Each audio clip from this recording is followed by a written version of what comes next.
Hello, everybody. Welcome back to another episode of Tulum Magazine. And today we've got the incomparable Glodie Bakajika. She is the proprietress, lead chef, head entrepreneur of Highly Catered. And we're going to dive deep into that. But first, she's also one of those courageous Canadian gals who made their way to Tulum. And I'm so excited for you to hear her journey. Welcome, Glodie. Hi, Yogi. So, how did you find yourself in Tulum? When's the first time you ever heard about Tulum? The first time I ever heard about Tulum was when I went to Mexico City. So, it goes back. So, I went to Thailand. Well, I went to Asia on a 1-month trip when COVID started. Yeah. I was one of the crazy people that were traveling. I went to Thailand. I had a really bad experience in Thailand, a traumatic racial experience that caused me to leave Thailand. I was supposed to be there for 3 weeks. I ended up being there for 4 days. Afterwards, I went back home, and I was kind of like in a depressive state. Yeah. And my friend was like, "You should go to Latin America. Latin America always makes you feel better." Yeah. I had gone to Colombia prior to. Colombia was the first solo trip I took. I went to Guatemala, Nicaragua, and I always felt like a sense of home. So I was like, okay, let me check out Mexico City. Everyone's always talking about Mexico City. Yeah. I went to Mexico City. Day one of Mexico City, I met this girl, and she couldn't stop talking about this place called Tulum. Yeah. She's like, Tulum. And I was like, what? She's like, Tulum, it's so nice. It's so low key. It's such a vibrant place. She kept going, Tulum. Oh, we just lost power. So, welcome to Mexico. That is welcome to Mexico. We are keeping it going, okay? Yeah, yes, welcome to Mexico. But she kept talking about Tulum. Yeah. So anyways, fast forward like a few months, it's July, COVID's happening. I was furloughed for work, but I still had my travel benefits. Yeah. So I needed to see where I could travel to. Not a lot of places were open because it was COVID. Right. I saw that Mexico was open. I saw that Cancun was good. And then I was like, okay, how far is Tulum from Cancun? Yeah. I saw that it was only 2 hours, so I asked a friend if she wanted to come. She was like, yeah, let's go. We went to Tulum. We went to Cancun, rented a car, came to Tulum. And then 3 days into my trip, my planned week trip, 3 days into that trip, I decided that I wanted to live in Tulum, and this is where like my heart and soul needed to be. I'd actually met a friend that day too, Ijama, and she was with me on the beach when I made a decision. And what was it that happened at that moment that you're like, this is where I'm gonna live? I won't say anything significantly happened. We were just on the beach. It was a sunset. It was this place called La Falmia. Yeah. It's now closed. It's such a great spot. And I just felt it. Like I kind of like dazed, and I was kind of just like looking at the sky, and I was just like, this is a life that I want to live. This is a life I see myself living. This is a life that I need to be living. Like it's just like a sense of like I'm home. Yeah. And you have a bit of an unusual business, and so I want to understand like your thought process. You are a cannabis chef. Yeah. And first of all, just talk to the audience about why you decided to focus on cannabis, what that means to you, and why do that in Tulum? So my relationship with cannabis is I suffer from anxiety and depression, and one of the things that I suffer from the most is my loss of appetite. It's really hard for me to eat some days. Like some days I forget to eat, or I just don't have like the energy or the desire to eat, which is kind of crazy considering I'm a chef and I like to feed other people. And her food is dope. Pun intended. Yeah. But so I started smoking. I'm from Canada. Weed is completely legal. Big ups to Canada. What up? Yeah. Anyways, it's federally legal. So during COVID, I started like smoking more and more. And then when I went to Tulum, it was just kind of like, this is what I need to do. Like, I need to be a cannabis chef. And what I can't even say was something that I had been thinking about or something that crossed my mind. Never. I did always say when I retire that I was going to open up a spot, probably in Nicaragua. I would live upstairs, and the downstairs would be G spot. Yeah. And everybody would be like, oh, you going to Nicaragua? You gotta go to G spot. You gotta check it out. And I got, small tapas and just good food that like connected people. Yeah. Like that's what I always said I would do during retirement. I didn't realize that this is what I would do now. Right. Right. But I noticed as well as the options for food was very limited. Like it was like gummies or brownies or nothing that like I wanted to cook food that I want to eat every day. Yeah. And I wanted to be able, I consume cannabis every single day. Yeah. So I needed what I consumed to be the things that I enjoy. Yeah. The things that make me feel good. That are like hearty and just kind of like, after you're done home eating. cooked food. Yeah, the soulful food, like soulful home cooked food. So, both just kind of tied together. And then when I went back home and I had made that decision, because I ended up staying in Tulum for 2 weeks instead of the one. Okay. I stayed for 2 weeks. I looked around even more. I kind of wanted to see if the food that I like to eat, if those were available in Tulum, and they weren't. Yeah. And so when I went back home, I was kind of like, this is what I need to do. So talk me through what friends and family thought about this idea of you moving. Everyone thought it was crazy. Yeah. Especially because I came back home and I said it. Like, I was like, I'm moving to Tulum as soon as I got back home. Yeah. Everyone was like, what do you mean you're moving to Tulum? Like, what? And I was like, I'm moving to Tulum. Like, the lease ends in December.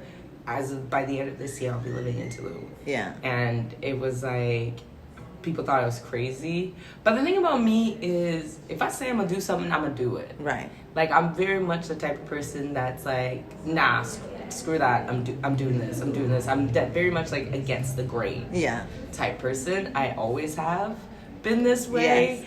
Yes. Sometimes it works out, sometimes it doesn't. All times it's a great lesson.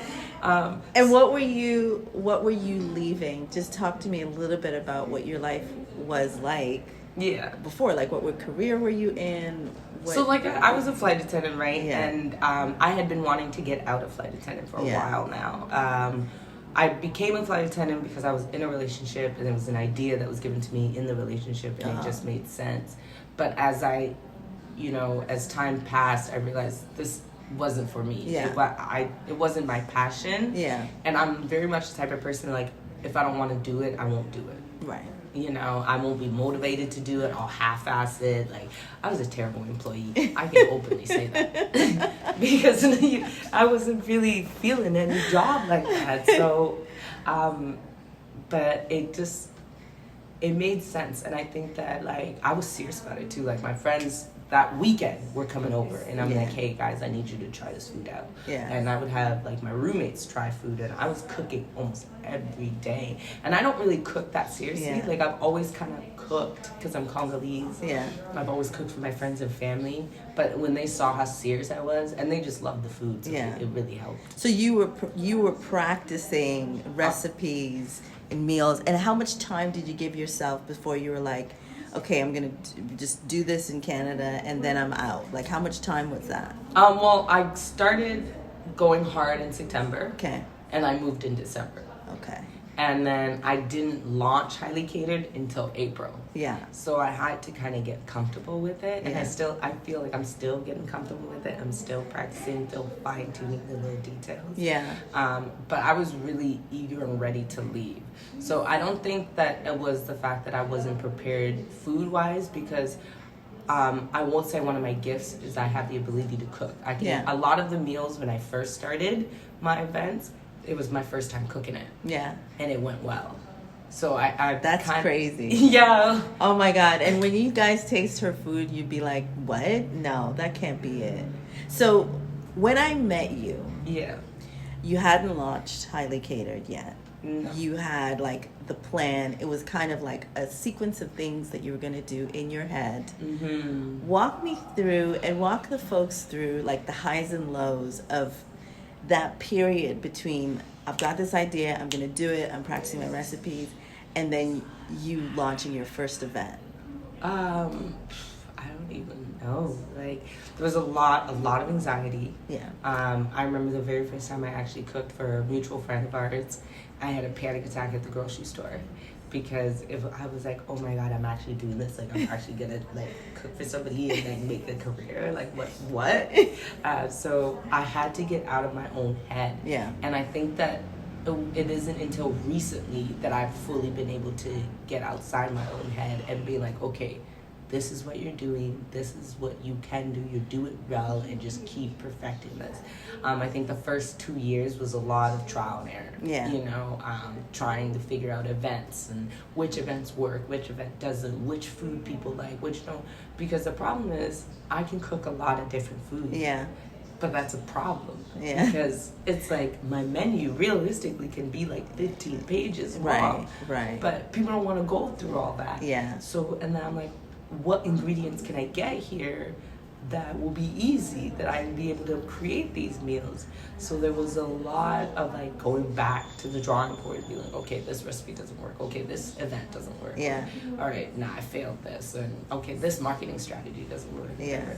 I don't think it was until like really this year that I was like, all right, scratch all these extra stuff that you're doing, and this is what you're doing. And I feel like I figured that out like last month, where I was like, all right, have a nighttime event, have a daytime event, that's it. Pick a day of the week that you want to have these events, that's it. And just repeat the menu, because you're getting a lot of different clienteles. Yeah. I think one of the things that I struggled with as well was finding my audience. Yeah. You know, because I was like, oh, I want to cater to the locals, but I knew that everything that I did wasn't necessarily for the locals, and more for those that are coming and looking for experiences in Tulum, you know. Yeah. So who is your ideal customer? Like who will enjoy themselves at your event? My ideal customers are people like me. Yeah. Very much people who miss genuine connection. Yeah. Who enjoy getting to know other people in an intimate setting, in a small setting, who don't need the rah party, which there's nothing wrong with those who do. Yeah. But I've noticed as I look at my events, even when I ask my clients, like my guests, oh, where are you going after this? They're like, oh, we're gonna go home, we're gonna smoke another joint on the pool, jacuzzi, right. You know, we're gonna pop the champagne. Like it's a chill group of people. The people who like the finer things, you know, a lot of people tell me like they deal with the same thing, or they deal with the anxiety. Yeah. They deal with the anxiety. They miss connecting with people. I get a lot of travelers, solo travelers, which is amazing, because they're like, awesome. never did I think that I was gonna go to a different country and get a taste of home. Yeah. You know, so those are my clientele. The people who are just seeking different experiences, but soulful experiences, soulful connections within food, within people. Yeah. Well, one of the things I really admire about you is your branding. You know, you really do kind of think things through. Why don't you take people through your brand at the high level, and then your different events that you've had over the years? Because I'm always like, she's so creative with these names. Yeah. You know, I love that. So what are some of your events? So my top event is Blunts and Brunch. And so that essentially is an all-you-can-eat infused brunch. A daytime party, pool party, where you come, you eat Southern brunch food, drink some mimosas, of course, smoke joints. Yeah. Enjoy the pool and lay back. It's a good, like, for those who like a wake-up, to wake up high. Like, you know, the wake and bake kind of crowd. That I like to get my stuff early on, get it going, and then keep going, you know, have an afternoon nap, and then go for part 2. Yeah. And then my next event is called Cooked Out. Okay. And so Cooked Out is essentially a cookout. Yeah. So it's an afternoon event. Essentially the same, just buffet spread as well. It has more of like the nighttime food, so I have Caribbean and African. Okay. So I do specialize in Southern Caribbean and African dishes. Yeah. And I found a way to like be able to showcase all three throughout my events. So my brunch is always my Southern brunches. You know, everybody loves a good Southern brunch. And then Cooked Out, I split that between an African feast and Caribbean feast. Yeah. Caribbean feast because more and more people know Caribbean feast. So it's easy for them to resonate with the menu. Yeah. But I am introducing my African feast because at the end of the day, I am Congolese. I think Congolese cuisine is the best cuisine in the world.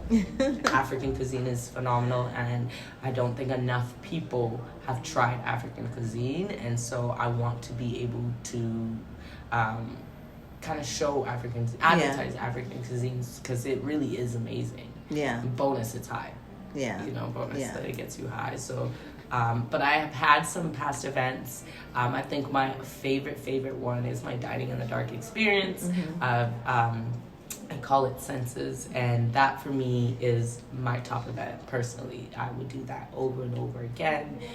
You're taken on a culinary journey with your senses. You're blindfolded, right? Okay. Which is one, you're blindfolded so you don't know what the food is, but you're allowing your palate to kind of take charge, and you're able to taste the different notes of food because you're blindfolded, so you're not able to see what you're eating, so you're more cautious of what you're eating. Yeah. You're paying attention more. Ooh, what's this? Yeah. Ooh, what's that? Yeah. And it also allows me as the chef to get creative in the kitchen, because I don't have to worry about, are people gonna like this or not, because it's a blind tasting. I love that. Yeah. That's so creative. And then I've added a musical component with that, so that it is really a full journey. So while you're eating and you're dining, I will have different artists. Yeah. Whether it's poetry, whether it's rap, freestyle, whether it's sound healing, saxophone, whatever it is, I will have a sound component to the event, so that you're not only taking on a journey through your palate, you're taking on a journey through your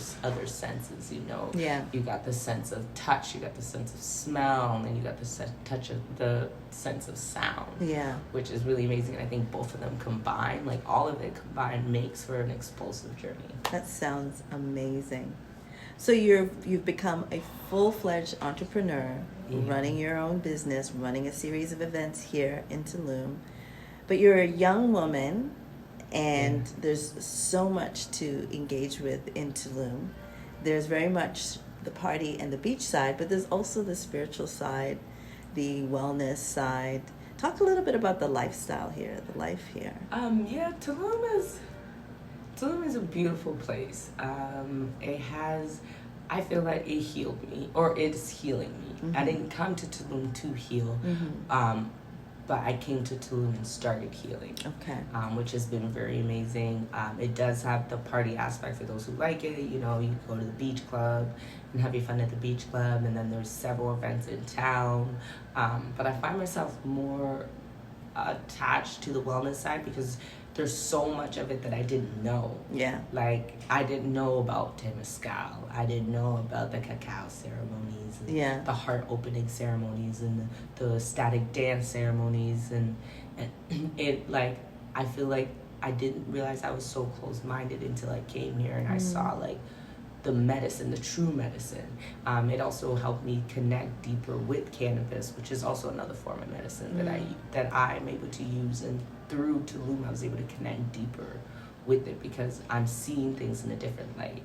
So like, I would have never, I was like, a sweat lounge, what is that? Yeah.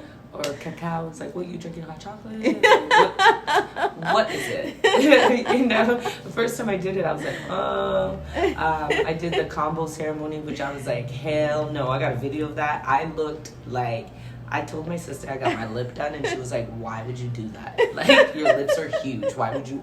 When in fact you'd actually been at a Cambo ceremony. Yeah, it was a Cambo ceremony.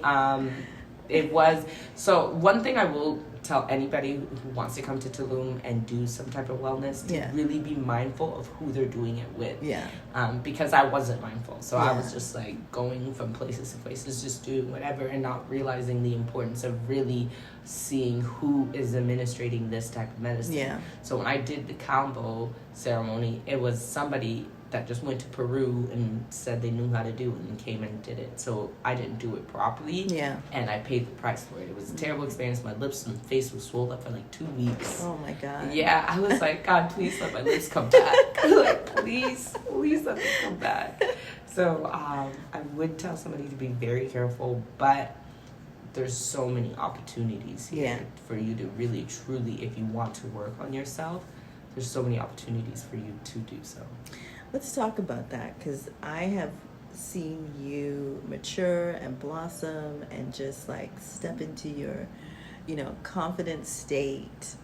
I mean, obviously, we're always up and down emotionally, but, I see before me a beautiful chocolate young woman who is successful in her own right and built a business. And I know you have participated in different ceremonies. What's been the most impactful?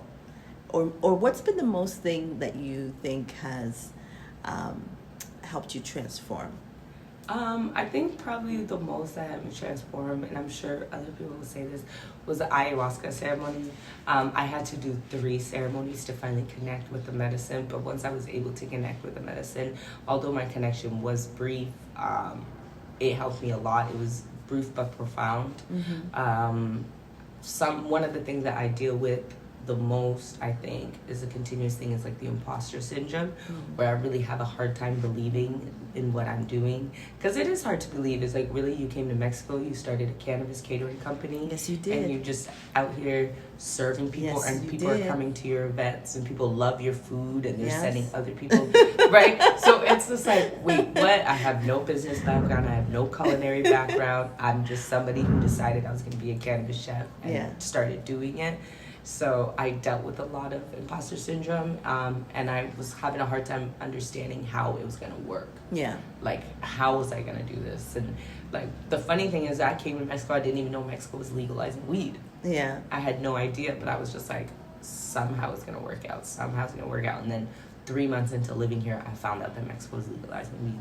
And, like, things have just been happening to show me that I'm on the right path, and this is where I need to be, and I'm not doing it alone. Like, I do believe that God has already mapped this out for me, and it will be successful, but it's hard, because what you can't see, you don't know how it's going to be fulfilled. Like, I have so many ideas, and my brain is constantly like, oh, we gotta do this, we gotta set this up, but I'm like, how? So the dealing with the imposter syndrome has been the hardest for me. But when I did the ayahuasca the 3rd time, it was like, it was answering that specific question. It was like, I wasn't focusing on anything else, but it was just that. And I had this like message during my ceremony that was just like, you are a healer. And it's like, your medicine is food. And I've always said that what I do and how I cook for people is like, for those who don't feel love at home, they can come to my kitchen and feel love through my food. And that's one of my biggest mantra for Highly Catered. And so hearing that when I did the ayahuasca ceremony, and hearing that, like, you're a healer and medicine is your food, and so that's why you're doing it well, because you were put, like, God put you, you're a disciple of God that he put on this earth as a healer, and medicine is your tool. And like, food is your medicine that you use as a tool. And that kind of helped reshift my focus and start the new year with a whole new perception. Like, no, I'm gonna be successful. Like, I've had some moments where it's been crazy. Like, entrepreneur is so crazy. I've never been so broke in my life. So broke in my life, where I'm like, where is the money coming from? But then I've also never been so up in my life. Right? So what keeps you going? Like, why, when in those moments, where it's like, what the hell have I done? What am I doing here? What keeps you going? It seems that every time I feel like the most down, I'll have like a guest or somebody come to my event or private catering, and there's just their comments and what they say, which has just been really amazing. I had somebody come to my event. It was a birthday. She was a beginner, but her friends were all advanced. And she tried it out anyways, and she ended up getting, a little high, and she had to lay down. But then as she was leaving, like, she pulled me to the side, and she had a really clear message for me. I took a picture with her. It was so, like, we were both, like, crying, because she was like, I was really high, and I didn't know how to get out of this high. So I asked God, like, what do I need to get out this high? Like, please, God, I'm asking you, like, bring me back to earth, because I'm so high. And she was like, and he told me to relay this message to you, and she told me a very profound message that, like, you're not by yourself, you got this, I'm with you, like, it's gonna work out, everything's already worked out, it's already been written. And she said some key words in what she was, in the message that she was saying to me, which had been some of the things that I had been praying and worried for. that kind of like consoled me and kind of let me know. Yeah. And so every time I've had little bits of doubts, I've had moments that have shown me that I don't need to doubt. Yeah. And now I'm just like, okay, you've been doubtful for so long and it's worked out. Yeah. Now imagine if you weren't doubtful and you just went full force, like, I got it. Like, you almost, J. Cole said this in an interview, where he's like, you almost have to be delusional in your path to success, in your path in believing yourself. You have to be delusional in that belief.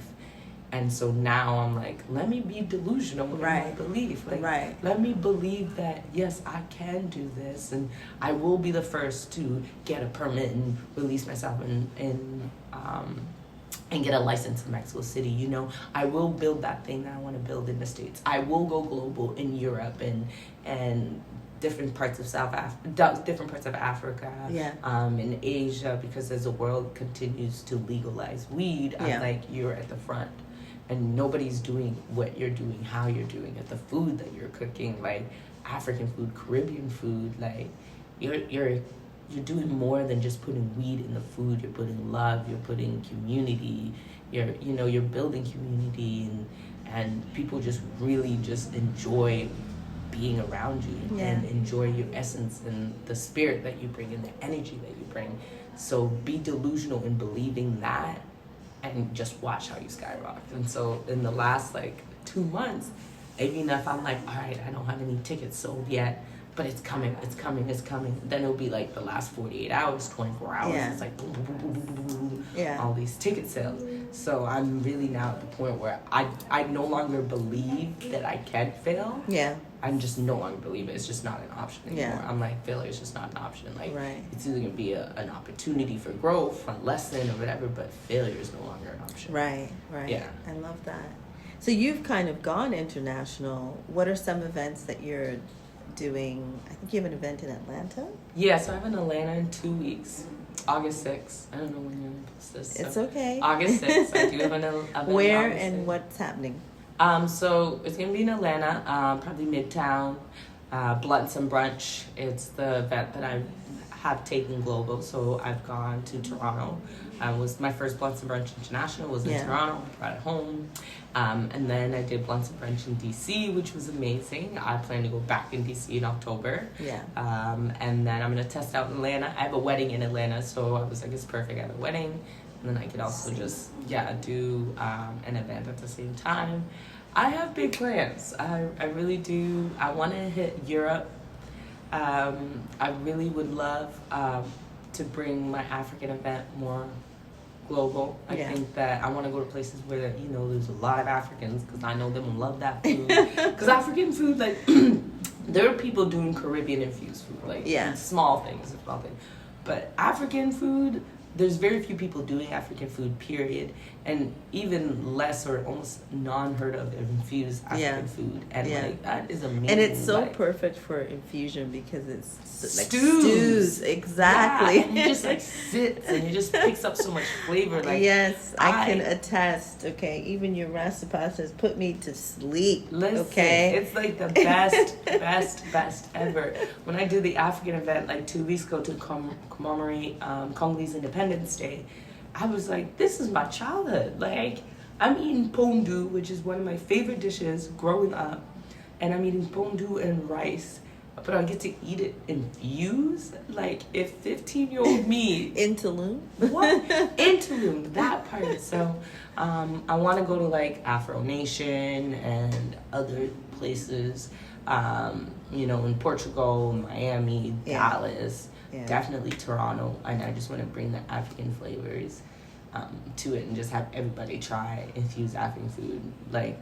So many people need, especially Congolese food. I meet so many people who are I never even heard of Congolese food. So you can be the ambassador. I'll be the blueprint to show y'all. So there's going to be people watching this who are thinking about making a big move, are thinking about Tulum specifically. What's some advice you would give them if they're thinking about moving here? The advice I would give them is have a plan, but leave room for leeway. things are not going to go the way you expected. My first month here was literal hell, and I thought twice. What about happened? Leaving. Well, first, the place that I had booked for the year. Yeah. I got there and I was like, why did my friends tell me this place was cute? No, it is not. It had this awful smell. It was like, I looked at the kitchen and I was like, I'm not gonna be able to work with this kitchen. Yeah. It has barely any drawer space, nothing. And then the lady was just so evil, and she didn't want to give me my deposits back, and I had paid first month rent. She didn't want to give that back to me, but God be working mysterious ways, because when she had sent me her information, she put an error in her name, and so when I sent her the money through Western Union, they refused to release it to her because it was an error through her name.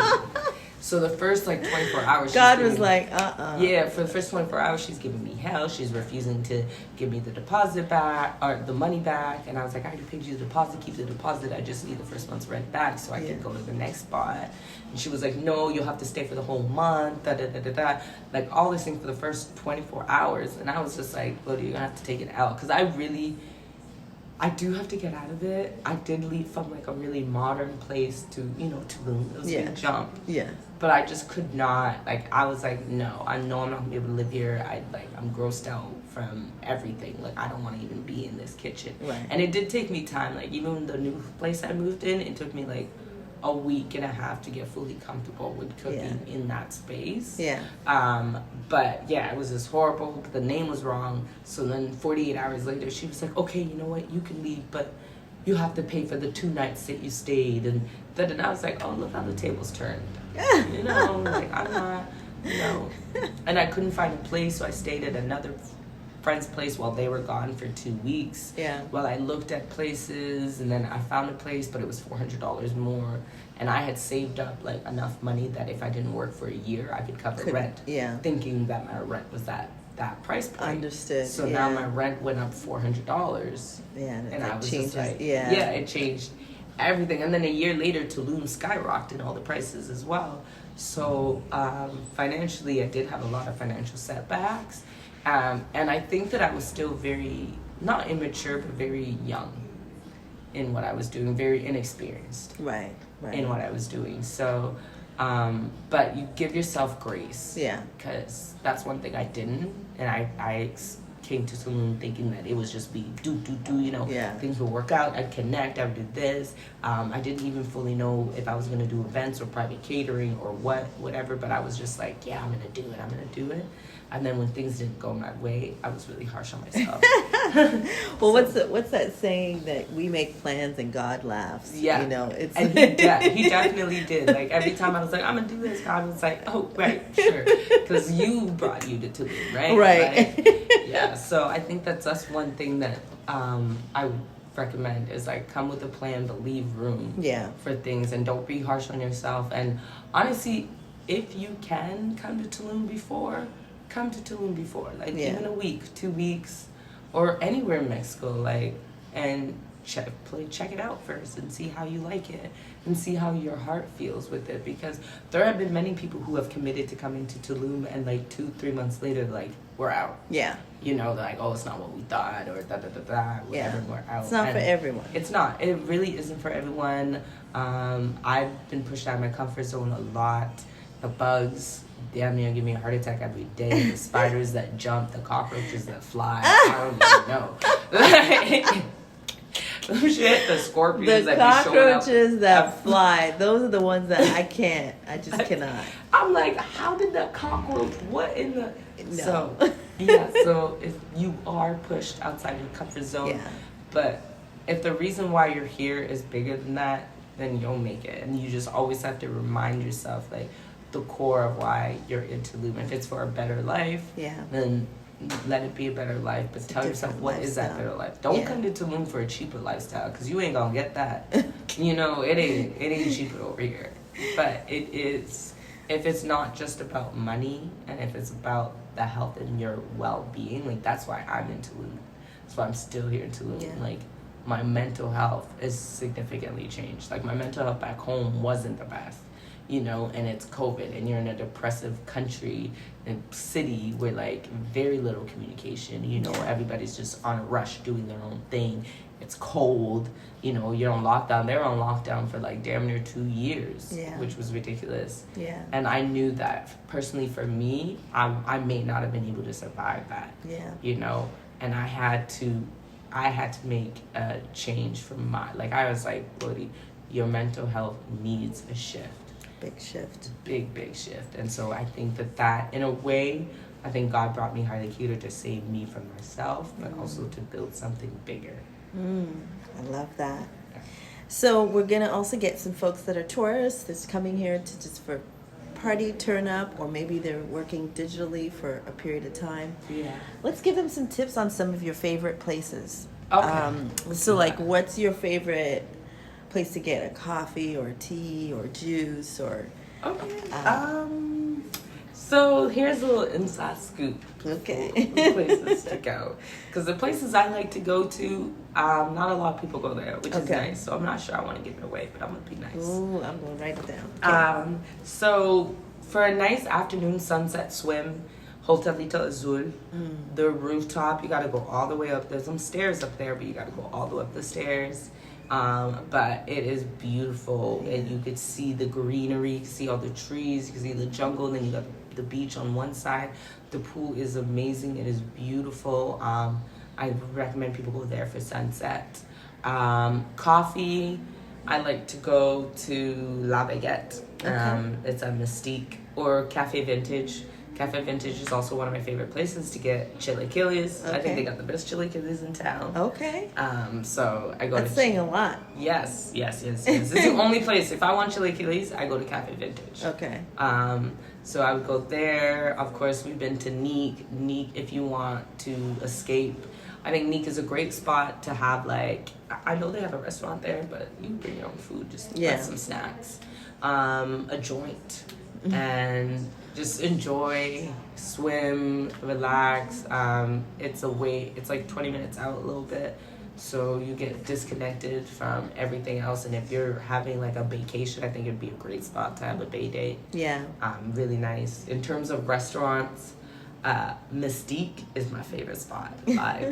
I love Mystique. Mystica on Satellite. Yes. One of my favorite places to go eat. What do you like there? Oh my God, so much. The shrimp tacos the shrimp tempura tacos, the fish tostadas, the soft shell crab bomb. Okay, she knows the menu. Like, oh my God, the birria ramen, and then the steak with the yolk is so good. Like, so good. So Mystica is number 1 for me. Okay. Number 2 is Arca. Arca is like, and they're from they have the same owner, so of course they're number 1 and 2. Yeah. Asian Bodega, very nice as well. Casa Banana. And then the most important thing that I would probably do in Tulum, like if I want to have the ultimate experience, I would have a Highly Catered experience. There you go. There you go. Yeah. Are you a scooter girl, ATV girl, car, walk-in, bike?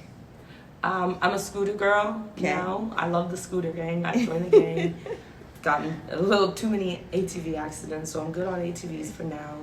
I would love to upgrade to a car. So if y'all wanted to donate some funds, go ahead. Because we'd be needing those Jeeps. Listen. What neighborhood is your favorite? La Valeta would be my favorite neighborhood. Why? The neighborhood we live now. I just really like it. I think it is. There's enough restaurants and stuff to do that you can walk around La Valeta. The roads are terrible, yes, but once you get past that, I like the kind of little community in La Valeta. You can still, you're close enough to the beach, so you can hop to go to the beach, or you can go to Ariazama, which is right there, or you can go to Central, which is right there. I think La Valeta is connected to all of it, but it's also kind of away from all the noise. Yeah. I find it very quiet. I know there's a whole bunch of constructions happening all over La Valeta, but I don't know. did Adiazama. I really didn't like it. I didn't even feel like I was in Tulum. Like, I felt like I was really closed in. Tired of the one-ways. There's no street lights. Well, there's no street lights anywhere in Tulum. But in Adiazama, it's like, it's a rich there's community our with iPhone no lights. Like, there's a rich community with zero lights anywhere. So I really didn't like that, and a lot of bad things happen. Like, people get robbed and stuff, mainly in Adiazama, because it's like, it's literally like, picture a gated community, and there's like grass everywhere, like places, bushes everywhere for people to jump, for somebody to jump out and get you. Yeah, so I really didn't like it, and Central has just been it's too loud and busy for me. Yeah, like, I was very intentional when I came here. I wanted to get away from the noise, and like, I lived in downtown Toronto. So it was noise on noise. Yeah. So when I came here, one of my prerequisites was I needed no noise. Right. So that's why I don't want to live in Central. So, last question. You know, a lot of people, there's a lot of Canadians everywhere, sunny. Yeah. But they're typically retirees, right? How have you found life as a young woman? Like, what's your social life, your dating life? Have you made friends? How has that been in Tulum?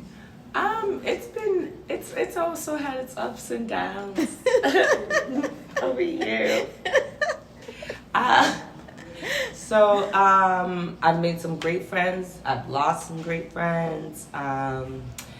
Dating life has been close to terrible as possible.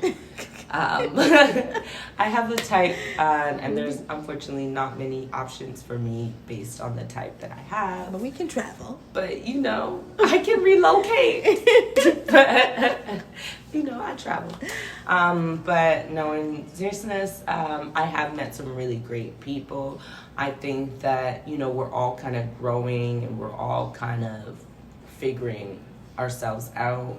And I think Tulum has actually helped me to really know who my tribe is, and that includes even back home, to really see who my tribe is back home and who I want. Yeah. Especially because you're here, you're solo, so you have the ability to be like, oh, okay, I just don't want to hang out with this group of people anymore. This, you don't owe anybody anything. Yeah. And I think that that's one of the things I had to learn, because I'm very much the type of person where it's like, why would you do that? Like, I'm your friend. Yeah. Like, why would you backstab me like that? Or why would you? But I had to realize it's like, nobody here owes anybody anything. So, like, find your tribe and work with that and work with your tribe, and, you know, and because that's something that I'm also really bad at. Like, sometimes I'm like, oh, just call me, but I can pick up the phone and call somebody and see how they're doing. I just get so engulfed in highly catered that I have to find, and I'm lucky I have friends that are like, you can step outside yourself and have you days. Some other things. Yeah, and, you know, breathe for a second. But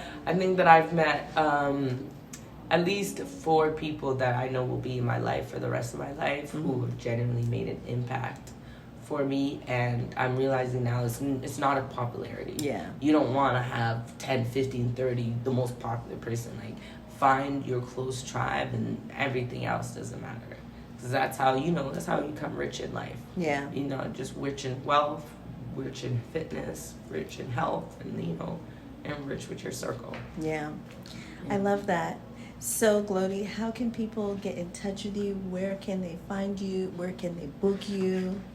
Yeah, so for anybody who wants a highly catered experience, which should be everyone, you can find me on www.highlycatered.org. That's my website. I also have Instagram, which is highly.catered, as well as TikTok is highly catered, Facebook, highly catered. So